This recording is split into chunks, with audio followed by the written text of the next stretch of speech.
This is Brian Drummond here, the OG voice of Vegeta from Dragon Ball Z, and you're watching Anime Secrets. It's over 9,000!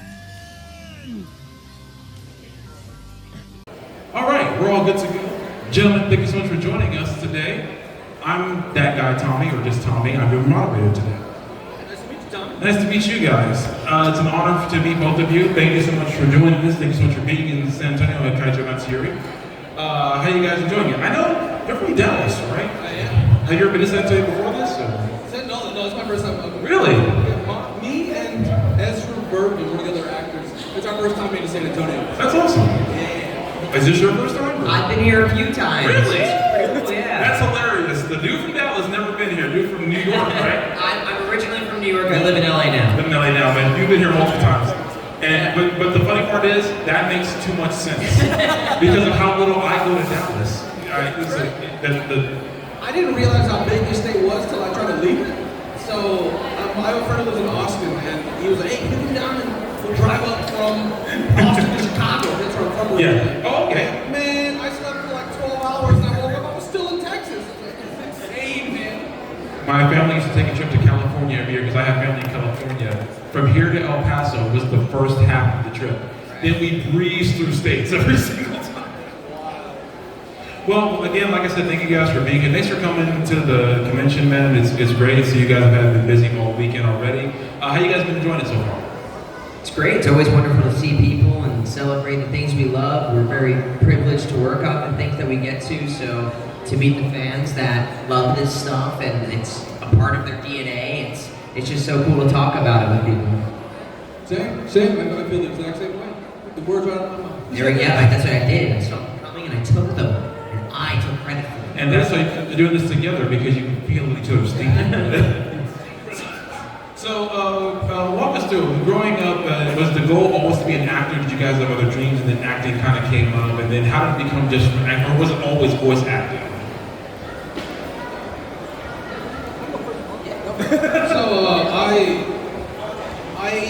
I always wanted to be in acting. I didn't know that I wanted it to be a career, because I always knew it's not like a super stable job, you know? Yeah. Like there's peaks and valleys. So I ended up pursuing, I grew up in a theater household. My mom and dad met in the theater. So growing up in Chicago, I was doing little stage productions here and there since I was 8. I ended up getting a degree in theater, and I was like, okay, we'll go on stage. So my goal at the time when I was getting the degree was to be on Broadway. And so I was like, okay, great, I'll graduate from here, maybe, go out to New York for a bit, work, come back, get a master's, and then all the while, I always loved anime, and done some indie voiceover work, but when I graduated, and I was working up in upstate New York when the pandemic hit, and then I had to go back to Chicago, and so I set up a studio in my closet, and started auditioning, and I got on the Funimation at the Times roster, and I've been working with them ever since. So had you asked me 7 years ago if I'd be doing any of this, I'd be like, no. I was telling Paul, I was like, I'm a theater kid. I didn't think I'd be doing signing prints, being Ultraman Dyna, and being anime at all. But that's awesome, though. That's so great. Yeah, I mean, I didn't even know that you could be an actor. Like, I didn't know that that was a profession you could pursue.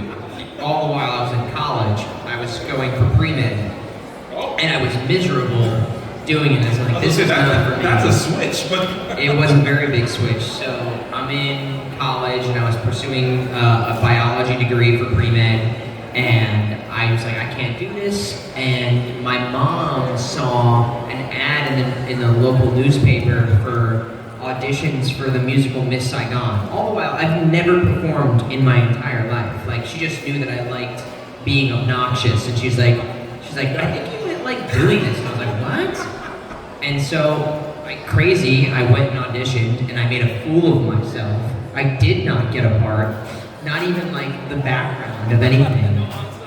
But I survived, and I was like, that was the most exhilarating thing I've ever done. And so I switched my major to theater and communications. I moved to, eventually transferred from school in Jersey to New York. I went to NYU to study theater. I started doing some off-Broadway plays, and then I eventually got cast in some TV shows like Law and Order and Blue Bloods and a bunch of other those things. And all the while, I had some opportunities to do like a lot of promo work for voiceover. So there was a Nickelodeon network called Nick Sports at the time. They played like Rocket Power and all the Rob Dyrdek's whatever. I forgot about Nick Sports. So I was the voice that did, coming up next is Rob Dyrdek's Grinders and Auto Rocket doing this on Nick. So I was doing that job for a while, and I was like, I love this. This is the coolest thing ever. And then I made the decision to move to LA in 2020, and kind of the rest is history. That's fantastic. For both of you, was it easier or harder to do voice acting as opposed to like in front of people, stage, other one? I know for me there was a weird kind of adjustment that has to be made. You know, like in theater, you're projected to the back of the room. You know, it's like you need to make sure everyone who paid for a ticket hears your voice. So then you go step to the booth, and you know, like you're like this close to a microphone, and so there's like this weird kind of adjustment that you have to make. But you know, I think most people get it pretty quickly. That you're not supposed to scream at the top of your lungs at the very expensive microphone, unless the engineer tells you. I was gonna say, unless it's Dragon Ball, in this case you have to. They got a game down. But there's definitely, I would say that it helps me doing stage before going into a voiceover, because when you work on stage, you're used to reacting to somebody in real time and in real life. And at least for me, when you're recording, long gone are the days of everyone, the whole cast getting in the booth and playing off each other. That's not a thing anymore. So you're just in like a padded cell by yourself, yelling at a screen and microphone. But like having the muscle memory of, this is what it felt like to talk to someone on stage, it just kind of helped me be more comfortable, be more natural in the movie. Because, yeah, it's isolating. Like, it's a fun job. And dubbing is its own special beast, but like, if you go directly into the booth, you're gonna have a hard time maybe getting that reaction that's not there. Like, I don't know, like, I don't know how they do it for like, concerts in LA, like, Over in LA! California! But, like, watching, like, the rest of the cast hasn't recorded yet, you're the first one. So you're like, there's nothing happening on the screen. You just get the J, and then it's, okay, go! So it's like, I'm the first person recording. I have to play off of myself, or play off of, like, so having that theater muscle memory really helped. Yeah, I just worked on a video game where I was like the first person recording a bulk of the stuff. And so because I had to like go away for a month and then come back to the project. So for the first month, I was like going crazy recording every day. And if I'm recording 4 hours a day, they can't fit everybody else in at the same time. So I was so far ahead of the rest of the cast, they all got to hear me record for this big game. And I didn't get to have that experience of hearing anybody else to play off of. Thankfully, I went away and I came back, and then I got to start hearing people from being gone. But the difference is so, it's hearing somebody else, and they always say acting is reacting, and that is such a hard thing to do in voiceover. I equate it to like green screen acting, and on camera and like the superhero movies, there's no Ultron, there's no Thanos, maybe there's someone with a bunch of dots on them and stuff, but maybe not. And you have to create that world for yourself. But at the end of the day, there are these technical differences, but acting is always acting at the end of the day. So they're all unique and hard in their own different ways. I do think it's easier when you have the costume on, you're on the set, you see the people. I do think that lends itself to be easier. But at the same time, you're probably having a conversation like this, and you can whisper, and that's all the camera wants you to pick up. Whereas in voiceover, you might be playing a character and he's crazy and he's screaming like this. That would never fly in a traditional movie or TV show. So technically very different genre, stuff like that. And just so you guys know, in a few minutes, I will be taking some audience questions, but I got a few before we get there. So just get some questions in mind and just raise your hand, and I'll let you guys know when we start. Okay, I know Jonathan. I see him at every con. So now you guys have gotten the voice acting, and you both have voiced different series, of course, but pivotal anime, just Japanese culture character of Ultraman. who's just like pretty much like Godzilla, like Dragon Ball at this point, like Super Sentai, just ingrained with Japanese media. How did it feel for both of you to get the role of any kind, but then the lead for Ultraman? You know, I never was a huge fan of Ultraman growing up, so I knew about it, but I wasn't watching it as a kid. I was obviously a huge Power Rangers fan. I knew about Sentai and tokusatsu and all that stuff. But the best part about it was to work with our director, Raleigh Pickett, because he has such a love and like he wants it to be the best it can be. So taking something that is, you know, obviously originally in Japanese and putting that same love and dedication into a live action dub, I've never experienced that before. Like the dedication to every little moment and to see all the fans and how much they care about it and to, you know, I was recording so much on that project and then a movie. It just has so much heart, and I feel like it really inspires kids to, you know, use their imagination and to, you know, believe that they can be the larger than life thing that can take on, not necessarily evil, but like the opposing force, and to use your imagination and do that. So it was just really cool to work on a project like that. I was talking to Paul about this when we met earlier. So I'm Puerto Rican and Mexican, and my dad had immigrated from Puerto Rico. He didn't really speak English. So him and some friends actually learned to speak English watching old media, like Three Stooges, Speed Racer, Ultraman. So I always grew up with Ultraman kind of in the house, and it's kind of like this nebulous memory. I remember sitting down watching Ultraman with them. And now, being older, knowing there was so many, man, that could be anybody in this world, any Ultraman, I have no clue. But for me, it was like a legacy thing getting cast,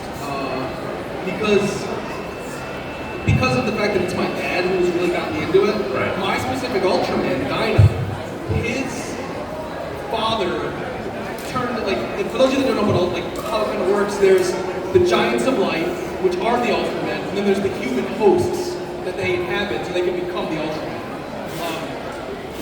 My character, Shin Asuka, his father, people thought he passed away, he actually used some weird kind of device that turns him into an Ultraman. He turned into a giant of light. So in Dyna, when Shin's about to die at the beginning of the series, his dad hears him crying out and comes back and fuses with him to save his son. So for me, it was really like, man, my dad showed me Ultraman. Now I'm an Ultraman, and I'm the Ultraman who like teams up with his dad to become a hero. So it just was really cool for me, man. And like, you know, like Paul was saying, like Raleigh and Brittany, Raleigh Pickett, Brittany Lawton, the directors of Ultraman, they love this series, this IP so much that you can't help but like just get swept up in their passion for it as you're working with them. So like, I don't know, it's They're in Japan right now, I think, like doing an Ultraman like tour. Yeah, like, That's so cool. That's how much they care. It's awesome. And so, like for me, yeah, it was definitely life-changing in the way of like a really awesome full circle moment. Yeah, that's so cool. Like, just like you said with the imagination thing, that's what got my imagination going, because I love to write, and I couldn't write a better story than what you just said, because that's so good. And trust me, my imagination goes all the time. I'm thinking about writing something I couldn't write. But so now with those roles, and actually that was my next question.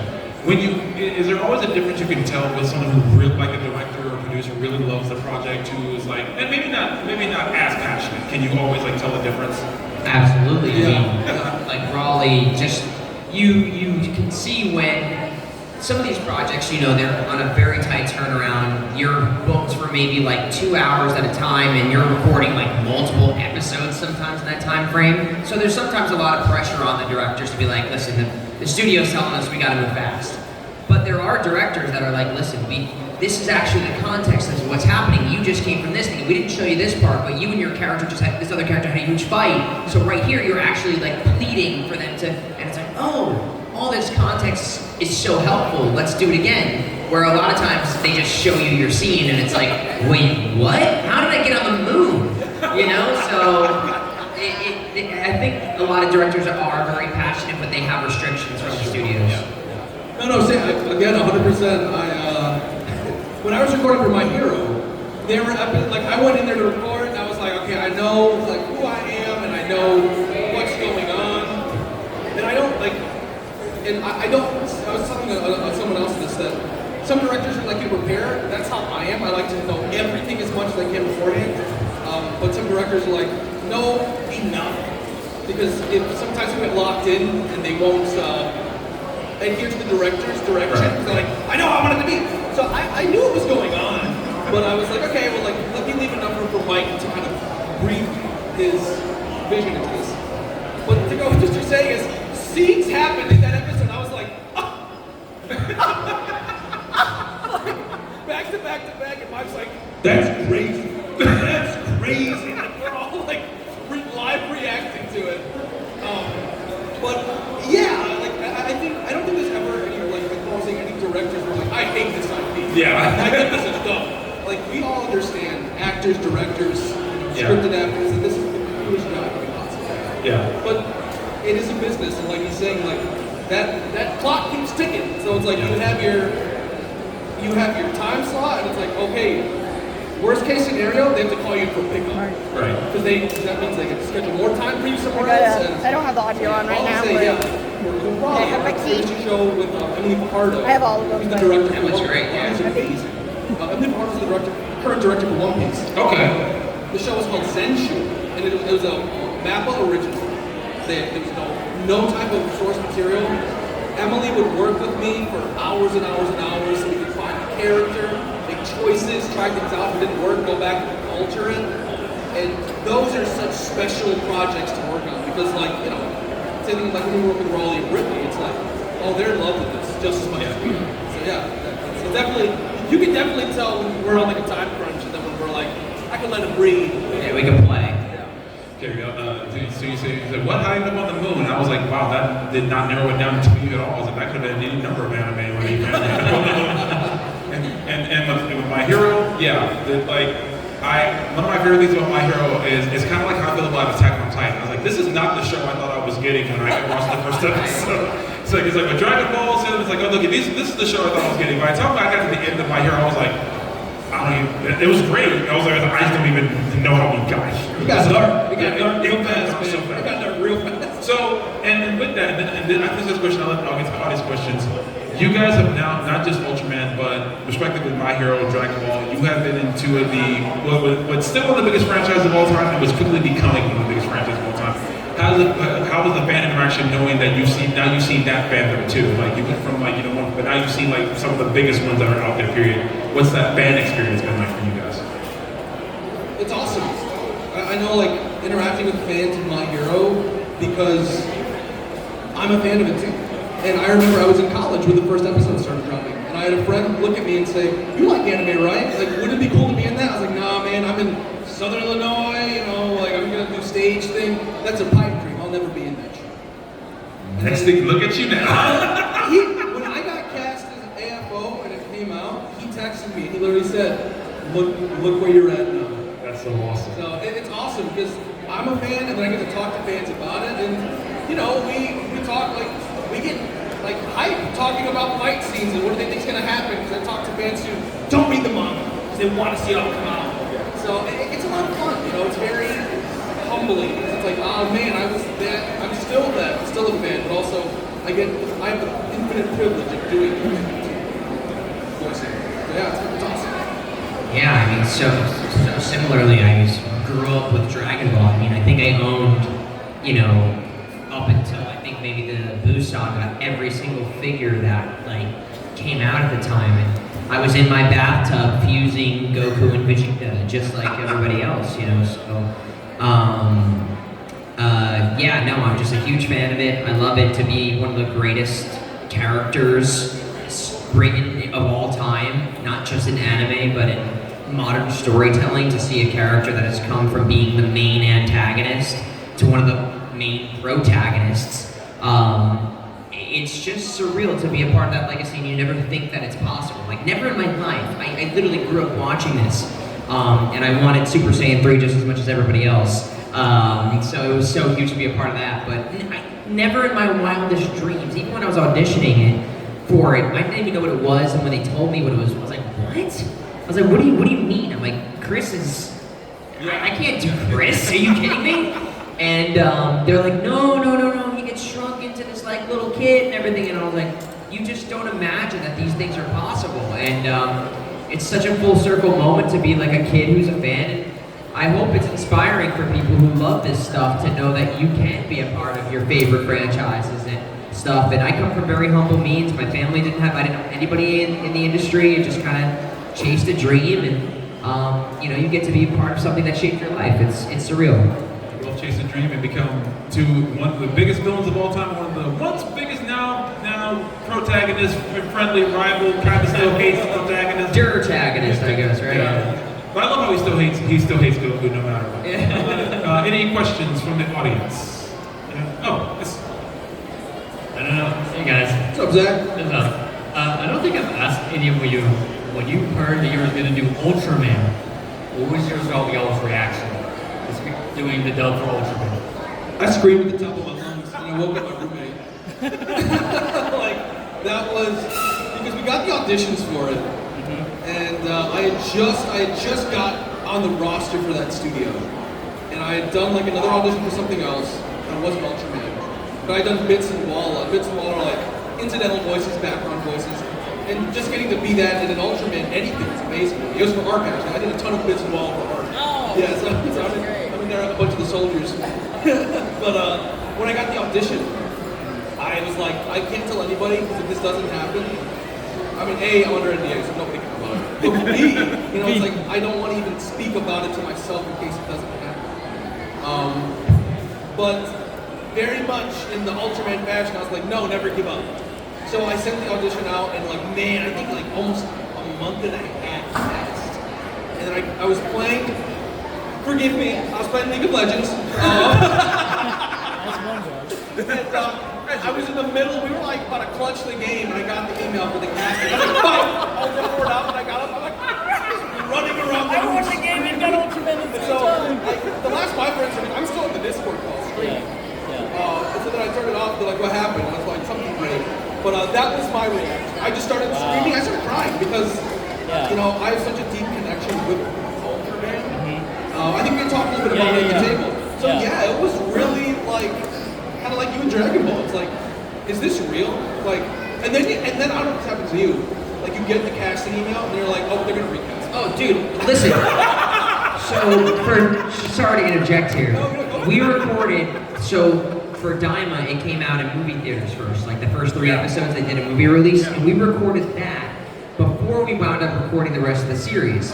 So, like, we recorded those 3 episodes, and then they didn't call me back in, and I was like, what's going on? And I was like subtly emailing my agents, being like, here's my availability, just slightly changed, just to see if they want to take this. Like, no answer. I'm also free here, but I'm gonna be gone this time, so if they are planning, just please let me know, because I've already convinced myself they'd recast me. So yeah, I think that's a very unique actor feeling. Yeah, crazy. But Ultraman, to answer that question,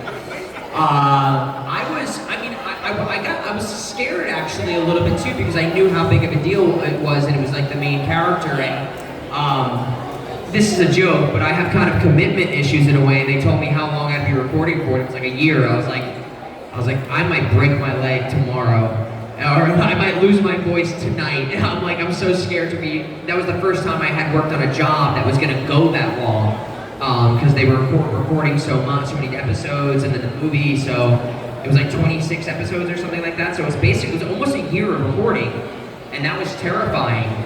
But so rewarding to have something like, as an actor, we don't have job stability.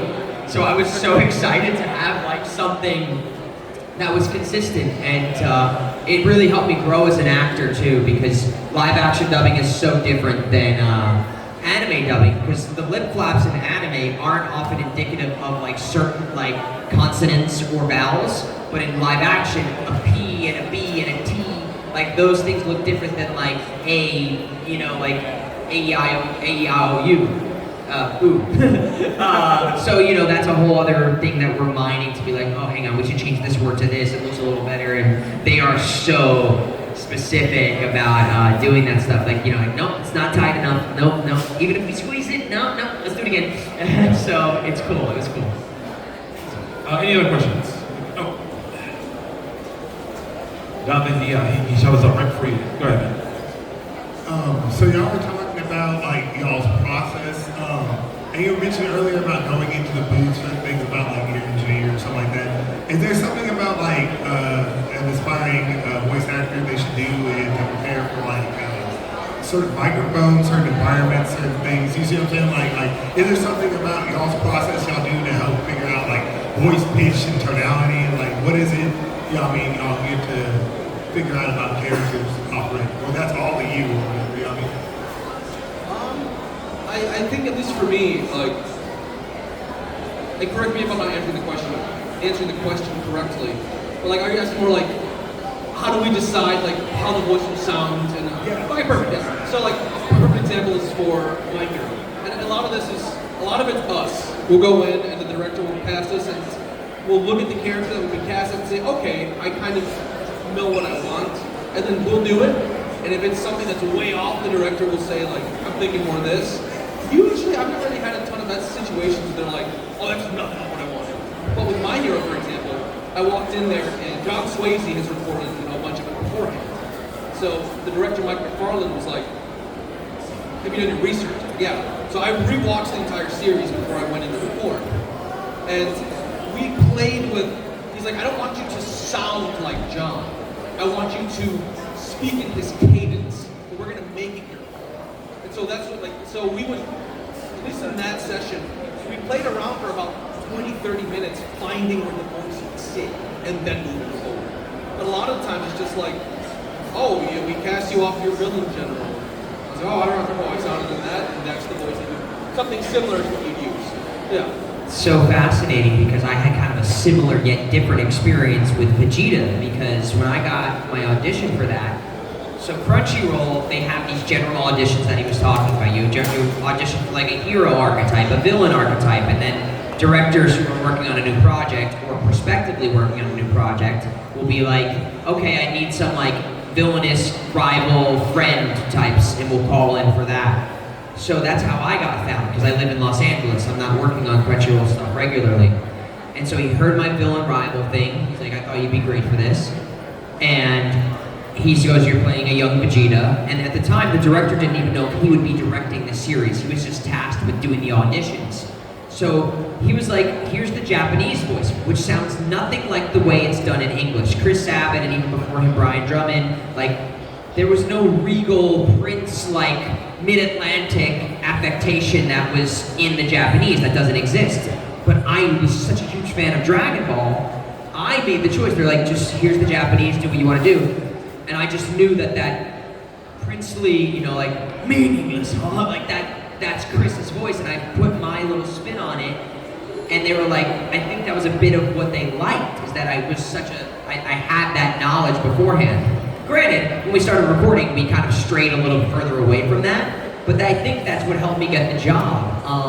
And then other than that too, for things that you're not getting like cast based off those generals, you don't get sent the Japanese sometimes. If it's for anime dubbing and stuff, video games, it's just you kind of make your own choice. But for the anime that you don't get the Japanese for, that's not out currently recording, you just make your best guess based on like either the image of the character or characteristics. If it's like a spunky, bright, high energy character, that's gonna get placed probably higher in my register. If it's someone who's more like grounded and cynical and dry, that's gonna probably be a choice for me to sit lower in my register. You know, I'll probably use parts of my instrument based on those characteristics. But I try to bring as much as myself, I'm sure you do as well. Your superpower as a voice actor is bringing your experiences and what makes you unique to the table. Because everybody can do, when people look at sides and stuff and they see like angry, boisterous character, a lot of people are gonna do this type of character. And you're gonna have 20, 30 people who sound like that. So what can you do to bring your unique spin on it? Not every character has to sound like adjectives and adverbs and nouns. All right, and I think this might be what time it is. Yeah, this might be the last man. This is gonna be the last man question. I actually have two questions real quick. First one's actually for Paul. This is about two projects that you've done that I really love, called the Trails franchise, and an episode of The Rookie called The Hit List. So how did you get involved with those two projects, and how was the experience for you? How did I get involved in them? Yeah. So for Trails, I auditioned just like everybody else, and that was a specific character where he's a young, obnoxious. The way we kind of described him with as the directors was like your resident Fortnite kid. So like that image in my head instantly kind of put like this kind of image, like this. Hey, what's up, guys? I'm here. It's on Fortnite. We're streaming tonight. Like that type of voice was ringing in my head, and I was like, let me bring that energy to the table. And so it was just off an audition, and I got cast as the character X, which is one of the bad guys. And then for the Rookie, I was living in New York for a while. Or no, wait, I got that when I was living in LA. So yeah, there's an on-camera audition to play like this paralegal that's involved in this like crazy murder scene, and I think I sent in a self-tape, and then they just cast me off the self-tape. I went to the Warner Brothers lot and recorded and shot the episode. It was all I shot it all in one day. My second question is for both of you. This is a scenario. If you had to choose between you could go on your own vacation, where would, like for a guy's weekend, where would you go, and which 2 or 3 characters would you bring, each of you bring on your vacation to be like, oh, this guy's fun, this one's good, oh, I don't like this guy, like, or if you had to choose, like, to pair 2 characters, that you think would be a good match, who would you pick, and how long do you think they could stand each other? So you're asking, if we went on a vacation, and we brought one of our characters with us, or is it? Yeah, two to three of your characters with you. And like, how long would they get along? Like, who would we pick, and how long would they get along? So you either go on vacation with 2 or 3 of your characters, or with 2 characters you think if you put them together, would they stay together? Honestly, I'd rather hear the vacation question, because I want to know who would you guys take with you on vacation. Oh man, that's a good one. Oh man, I think I would go with. Anthos out of the question because he probably just start killing people. Yeah, you can trust him anyway. Yeah, He probably just steal all your money as soon as you land. Exactly. Just leave me there with no wallet in the middle of Europe, just like find a way home. Probably I would go with Shin Asuka, Ultraman Dyna, just because he's very much like me as a person, so we get along. My character Enrique Lorca from Delico's Nursery, because he's a very fancy man. He'd probably be the one that can speak the language of the area and order his fancy wine. And then, man, I played a big part in this show called like The Hero Is Dead. Woo! And he was like a little like chubby demon, and I got to do a voice like this for him. And I just want him there because I'd like to talk to him and hear from that voice. Man, I'm just gonna go for low-hanging fruit here. I think taking like Vegeta, and then I play this character in Genshin Impact called Fremine, and he's a very quiet like character, a few words. And Vegeta like only speaks when he has to. So between being like quiet and grumpy as hell, and just like quiet and shy as hell, those 2 characters at like Disneyland or something would be hysterical. Like on Space Mountain, like 2 characters that have no business wanting to be there would just be a fun time. This is so fun. Just the arms crossed. He would literally be crossed in the rim. At the end of the day, at the end of the day, you guys, so did you have fun? It was fantastic. I would love to come again. I'd like to do it again. The best part, Kakarot wasn't even here. Well, Ryan, Paul, thank you so much for your time. We really appreciate you guys being here. Thank you for answering the questions. And you guys will be here for the rest of the weekend. So guys, please visit them at their table, buy some photo ops, buy some autographs, and show them some love. They came all the way down here. Keep showing them love, and we thank you. We can't wait to see what you guys do next. Thank you, guys. Thank Thank you very much. Thank you.